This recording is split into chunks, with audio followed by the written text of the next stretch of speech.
हे बघ वडदेवता, तुला हळद टाकतो, गुलाल टाकतो,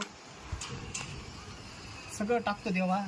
परंतु काय कर माहिती का, पुढच्या जन्मी आहे ना ही बायको देऊ नको रे बाबा. मला लय वैतागलो रे.